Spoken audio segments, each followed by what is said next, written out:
Mga katropa, pabiyahin na nga tayo dyan at papunta nga tayo dyan sa 7-Eleven kasi nga nagutom ako. At dyan nga mga katropa, nasa palengke na nga ako. At dyan nga mga katropa, habang kumakain ako ng putong, naawa ako kay tatay kasi nakita ko siyang kumakain ng dilata. Inumin tayo, gusto mo?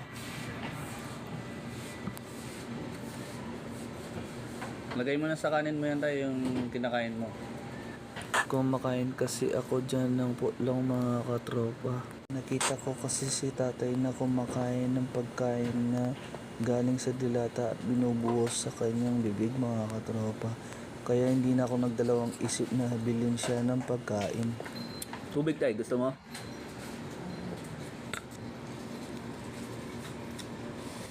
At dyan nga mga katropa, inalok ko nga siya ng tubig. Ang sabi niya daw ay meron naman siya. Binilhan ko nga siya ng pagkain na may ulam na para pantawid gutom ni tatay.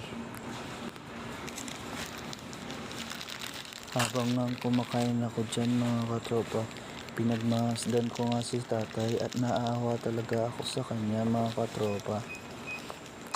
Kasi kanina mga katropa, nakita ko si tatay na hirap siyang maglakad. Habang man pinagmamasdan ko dyan siya mga katropa, napansin ko parang may hinihinda siyang sakit. Di ko alam kung ano iyon.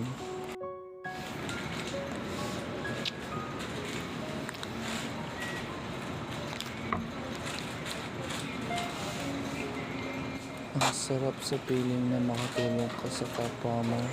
Yung tipong magaan yung loob mo at parang ang saya-saya mo.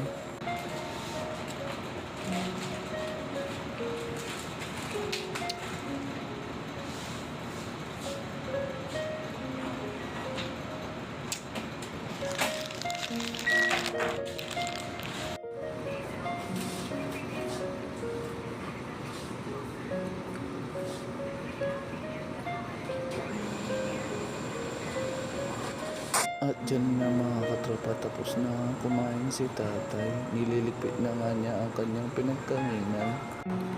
Tapos na nga ako dyan mga katropa at lumabas na nga ako. Habang nasa labas na ako, pinagmamasdan pa rin si tatay.